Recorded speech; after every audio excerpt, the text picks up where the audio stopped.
So at Teachstone, we've come up with a practice we call thumbs and fists. And I'm going to talk a little bit about the history of it. We have a content development team that does all of our digital, online, and printed materials. And Matt Owens is the director of that team. Campbell Bowie is a manager on that team. And at one point when they didn't have a manager, and before Matt was the director, Campbell went to an Agile facilitation class. And for you, those of you who haven't heard of Agile, in 10 seconds, it is a set of practices that are designed to keep, much like class, to keep teams connected to each other, to keep them collaborating, and to keep them efficiently working together. And so she went to this training, and she came back with a number of really interesting ideas for her team. And so they worked together to come up. They decided they wanted to do. They needed to have agreements on how they would collaborate together, and they decided to do weekly check-ins with each other to help, again, support each other emotionally, especially since they didn't have a manager, but also to make sure that everybody was aware of what work was going on and what work was important that was going on, and tensions and issues that were coming up, that they were resolving them together as a team. And so to that effect, they mapped 3 of the class domains into domains for this tool. And the domains we mapped are emotional support, and classroom organization became just organization. And then the closest one is instructional support, and the class tool became work quality and depth. And within this framework now, they had a way to do a weekly check-in that allowed them to both emotionally check in, but also to ensure, again, that problems that were coming up were being taken care of quickly, and people had a safe place to talk about their feelings and any issues that needed to be resolved. Now, we recognize the importance of this process in a few different ways. First of all, is if having a solid working agreement can really produce results that one may not have been achieved in the first place, or just not achieved as fast.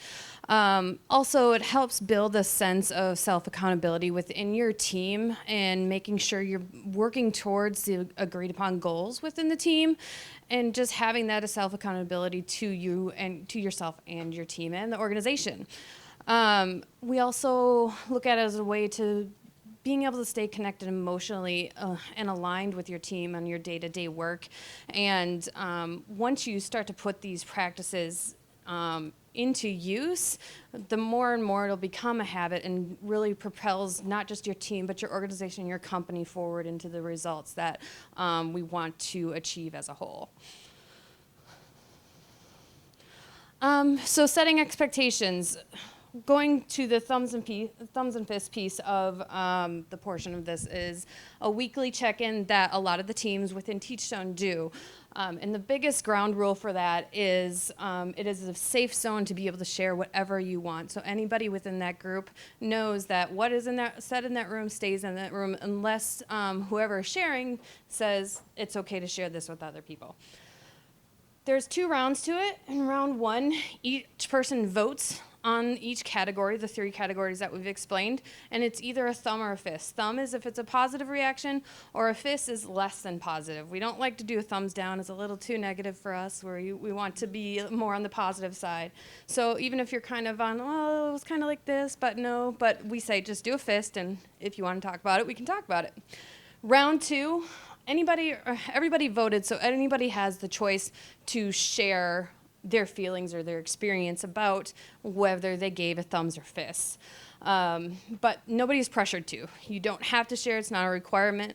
But if you do choose to share, the person who's sharing has the floor. And if they choose to have a discussion, then they can open that up with their teammates to have a discussion or ask for feedback. And it's always a positive type of feedback that we want to make sure that we're soliciting from and giving to our teammates. All right, so how is this applied? It's like the class tool, it is a framework. So it's not a dictated set of solid rules that can't be changed. So we expect that every team that uses this will customize the domains and what they mean to their team. And so to that end, then it can be applied at any level of the hierarchy within a company. So we applied, from ground teams up through director teams and executive level teams. It can be applied at all these different levels.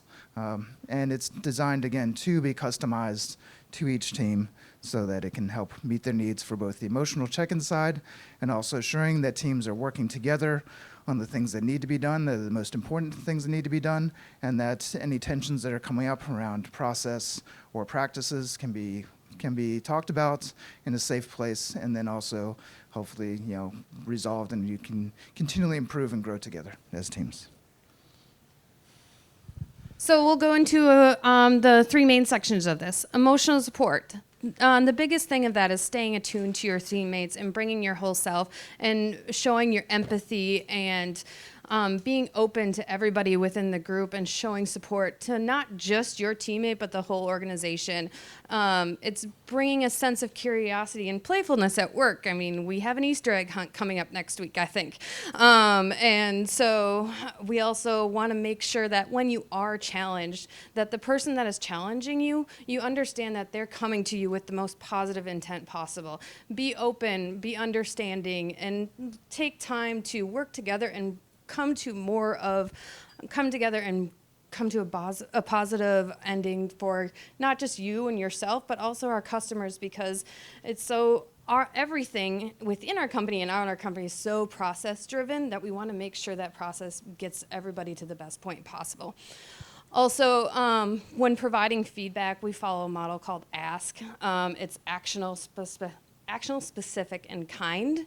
And so in my own practice, when somebody comes to me, I really take that time to make sure anything that I'm giving back to them will be useful and they will take it to heart and not be hurt by what I've said, really point them in the right direction.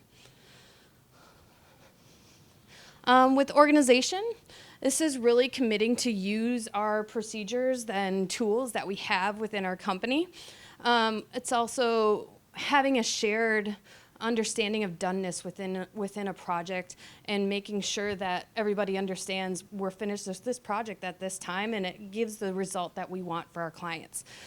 And organizing resources, not just for us, but for our customers and our clients so that they can achieve their goals, not just us achieving our goals. And also having a procedure for continuously improving all of our systems and products for our customers. All right, so work quality in depth.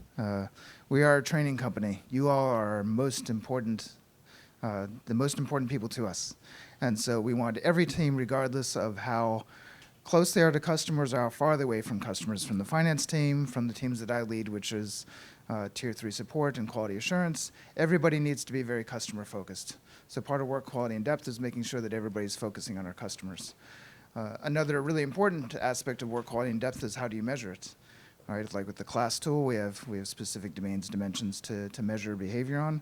We also then choose key performance indicators. And every team in Teachstone is expected to come up with a prioritized list of the things that are most important to that team, and then to have concrete measures so that they can judge every month how are we doing with tracking on this important goal. And it's not a beating stick. If someone's KPIs are off, it's the opportunity to make sure that we're regularly having conversations to get things on track and to refine. And in some cases, you may even change your KPIs over time because you discover that what you thought was important wasn't. But this is a very important of this check-in as well. And yeah. And that is everything. So again, sorry, so the idea here is, again, these same principles and practices that you all use with your students, you all deserve that same support, and we think that everybody in our company deserves the same support of being both emotionally supported, being able to talk when you have problems in a safe space, being able to raise issues and concerns, getting constructive feedback, giving constructive feedback, having that expectation, and being able to problem solve quickly and continuously improve your practices and processes. Thank you.